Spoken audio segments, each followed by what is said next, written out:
Louvado seja o nosso Senhor Jesus Cristo. Amados irmãos e irmãs, celebramos o 20º domingo do tempo comum.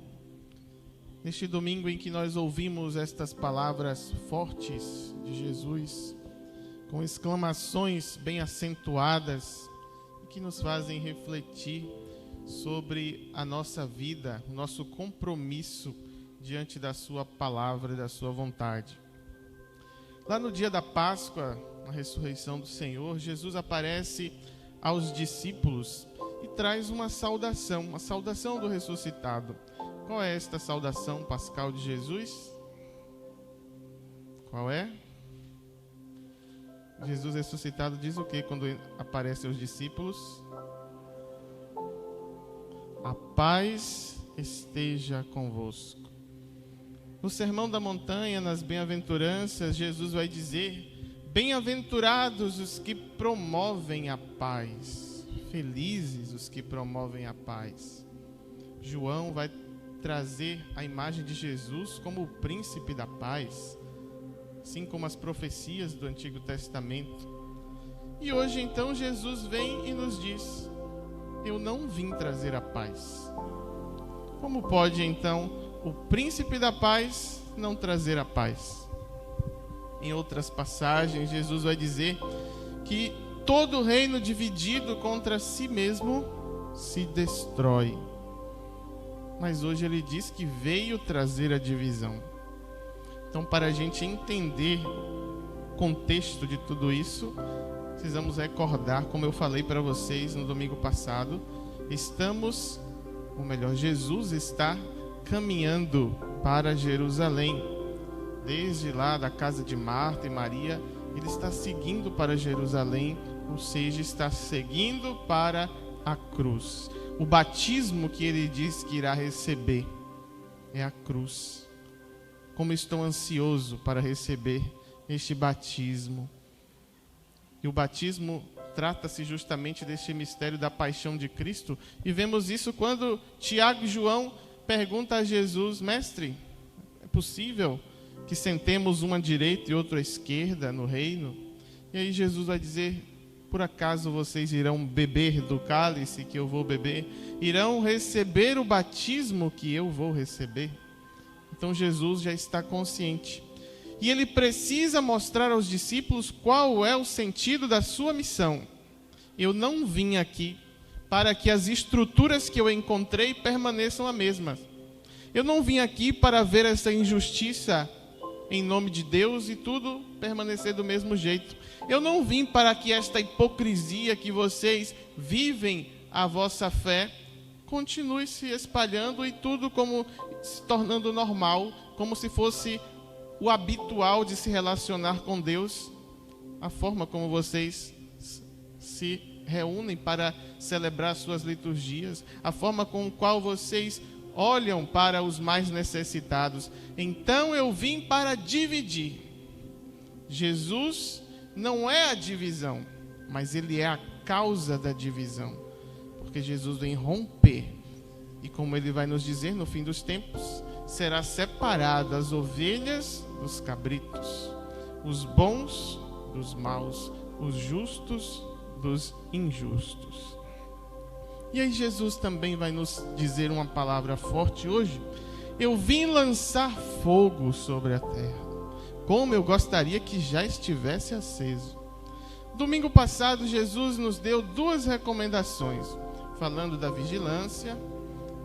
Ele nos disse que é preciso estar de duas maneiras. Quais foram essas duas maneiras que Jesus falou? Estejam como? Esqueci. Estejam com os rins cingidos e as lâmpadas acesas. Foi isso? E Jesus está falando de que lâmpada? De que lâmpada é essa? É esta lâmpada aqui? Parecida com essa? Sim ou não? Não, até porque não existia eletricidade no tempo de Jesus, não é? Então, qual era a lâmpada? O que era a luz? Eram os candeeiros, né? as tochas, ou seja, o fogo.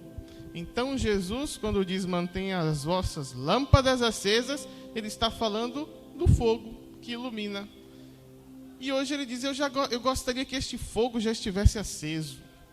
Eu vi lançar o fogo que ilumina, o fogo que também serve para aquecer, para consumir, para transformar, porque tudo aquilo que o fogo toca, ele transforma. Se a água toca nesta toalha, a toalha só vai ficar encharcada, mas vai continuar com a sua matéria. O fogo não, o fogo transforma, modifica. Então tudo que o fogo toca, ele transforma. E Jesus quer que nós sejamos transformados. Ele veio para incendiar este mundo com este fogo, para dizer, olha, desse jeito não dá para continuar servindo a Deus. E por isso vai acontecer a divisão. Aqueles que querem seguir Jesus e aqueles que vão ficar contra Jesus. Naquele tempo, Jesus foi causa de divisão. E hoje o seu evangelho continua sendo. E por isso nós devemos nos posicionar diante do evangelho. De que lado nós estaremos? O fogo, desde o Antigo Testamento, tem a sua representatividade na Sagrada Escritura. Serve para manifestar a presença de Deus, como na sarça ardente aparecendo a Moisés, ou para mostrar a ira de Deus, quando Sodoma e Gomorra é destruída pela chuva de enxofre e fogo. Mas mesmo essa destruição não deixa de ser algo positivo, é uma recriação de Deus. Aquele povo não foi fiel, aquele povo desobedeceu, não quis mudança, então eles são queimados, renovados. Deus quer um novo povo a seu serviço. Então este fogo que consome, que transforma, que converte, que ilumina, é o fogo que o Senhor espera que esteja aceso em cada um de nós. E trazendo as referências de dois santos a partir deste fogo, porque os santos sim são nossas referências. Às vezes vemos pessoas querendo falar de justiça social, de caridade, de fraternidade, e fica usando pessoas como referências. A nossa referência é os santos. Quer falar de justiça? Olha para os santos. Quer falar de caridade, de fraternidade? Olha para os santos. Então temos São Felipe Neri, que fez uma experiência pessoal do Pentecostes, quando em sua oração, pedindo a Deus os dons do Espírito Santo, uma bola de fogo entra pela sua boca, vai ao seu peito, um coração, dilatando seus músculos, seus ossos. Recebeu este fogo, pediu e recebeu. E quarta-feira passada nós celebramos São Lourenço, padroeiro dos diáconos. São Lourenço, que era um dos 7 diáconos da igreja de Roma, responsável por cuidar dos tesouros da igreja, as esmolas, as ofertas que eram doadas, ele que era o responsável em guardar. E na perseguição do Império Romano vão prender e matar o Papa Sisto II, alguns religiosos, alguns clérigos, e deixam vivo São Lourenço, porque ele guarda os tesouros. Então, vamos dar 3 dias para que você nos entregue todo o tesouro da igreja. E ele então vai e reúne os pobres, os leprosos, os doentes, os enfermos, os marginalizados.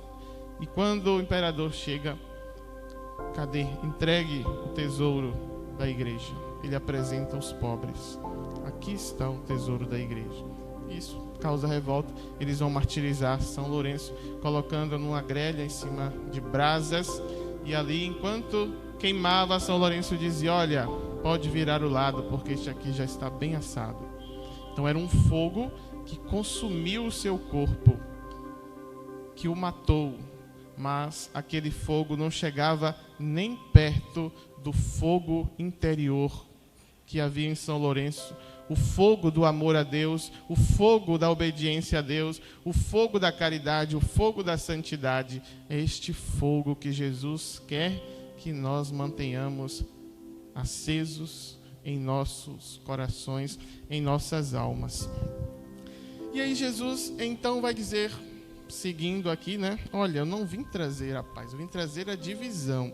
Já falei, né, da divisão, que não é a divisão negativa, da qual a nossa humanidade muitas vezes faz experiência de isolar, de excluir. Não, até porque a palavra divisão vem do grego diabolos.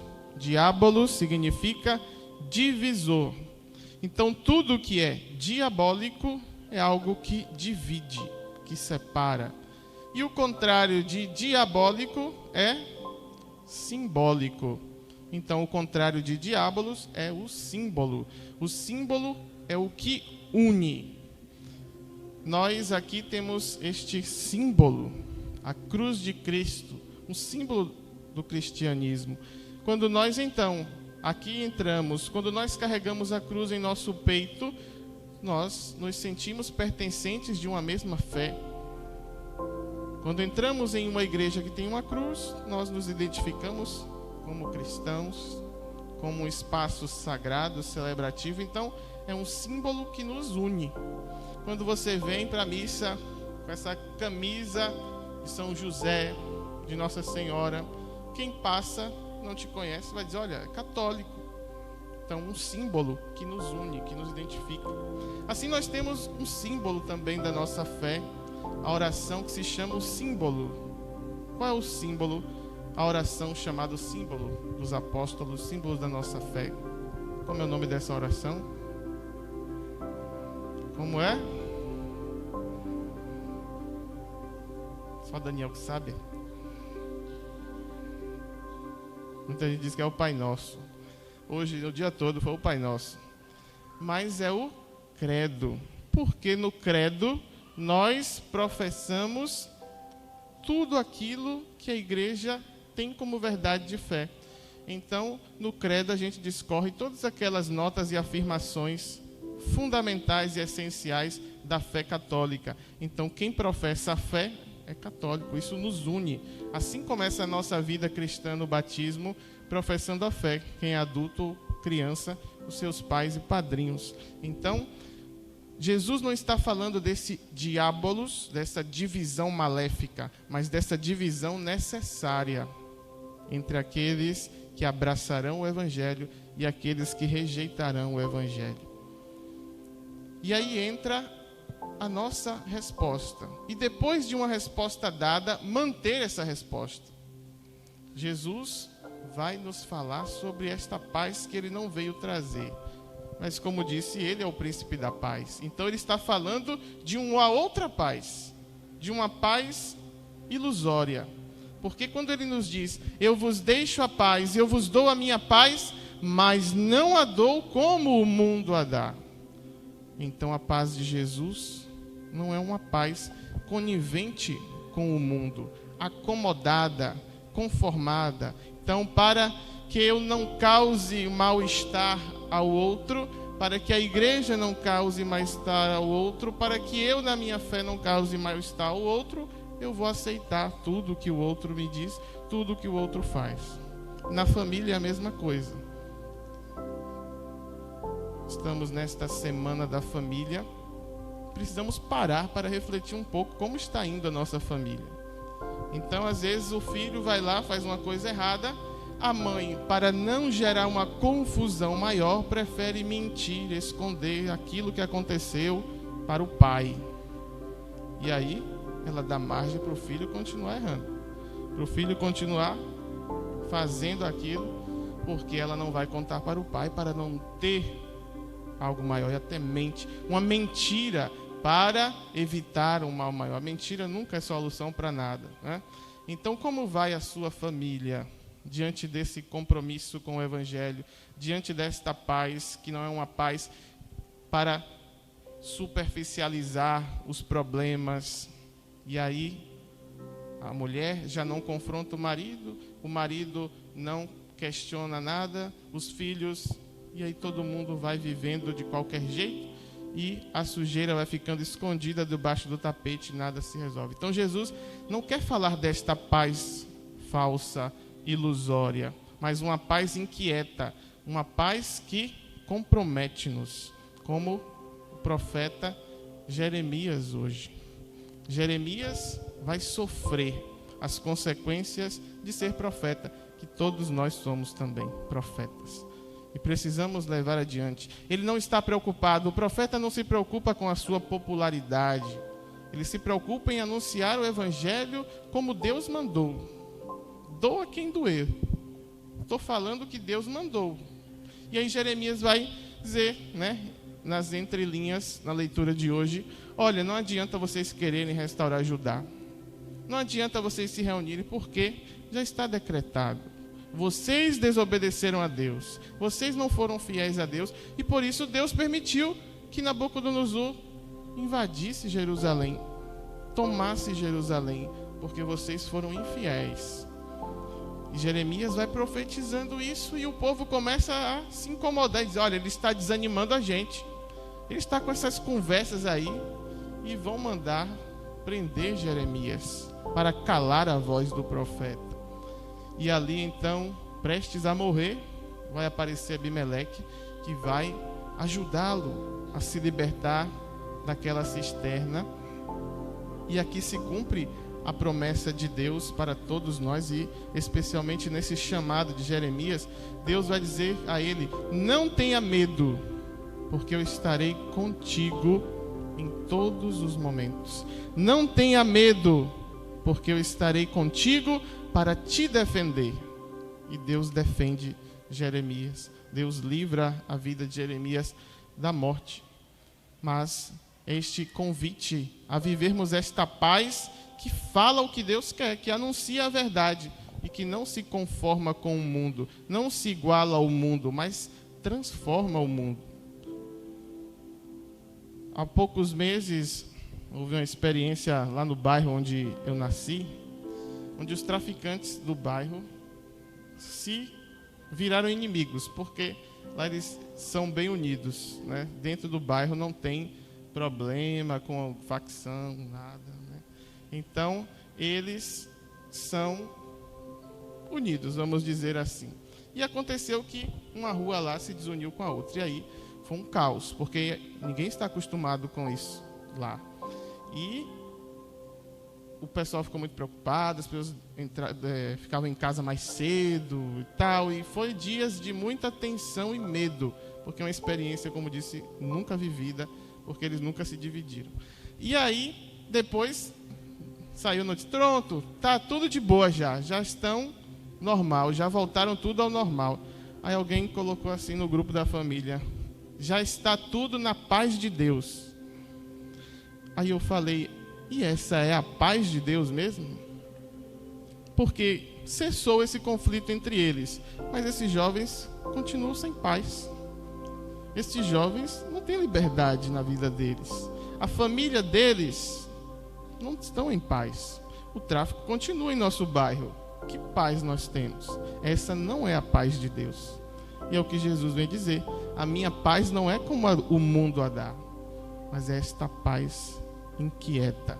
Esta paz que é capaz de transformar através deste fogo que consome, que muda a matéria, que converte, que transforma. E é isso que deve estar aceso em nosso coração. Por isso, nos questionemos a partir deste evangelho, desta liturgia de hoje, desse batismo que Jesus vem trazer. O Pentecostes, ele nos diz que o Espírito nos batizará, seremos batizados no Espírito e no fogo. Este fogo que ele deseja já está aceso em nosso coração. Perguntemo-nos a nós, na nossa vida particular e na nossa família, este fogo transformador e purificador que Jesus quer nos dar, já atingiu a minha família? Este fogo já atingiu a minha vida? Eu já purifiquei, já renunciei todas as coisas que colocam em risco a minha salvação? Que nós então possamos, ao exemplo da Virgem Maria, aquela que se fez serva do Senhor, aberta a ser também canal da graça de Deus para transformar a humanidade, sejamos também nós consumidos pelo fogo do Senhor, tomando a firme decisão desta divisão, de que lado nós estamos. Qual a nossa resposta diante do Evangelho? Qual o nosso comprometimento diante das exigências do Evangelho de Cristo? Aí vem esta divisão. Portanto, que nós vivamos esta paz que não a paz que o mundo quer nos dar, mas a paz que vem do Senhor, que não se conforma com o mundo, que não faz acordo com o pecado, que não se iguala, mas que quer transformá-lo. Que assim o fogo do Senhor possa aquecer os nossos corações, nos fazendo ser luzes neste mundo e assim podermos construir o reino de Deus nesta terra, para que possamos experimentá-lo na outra vida. Louvado seja o nosso Senhor Jesus Cristo.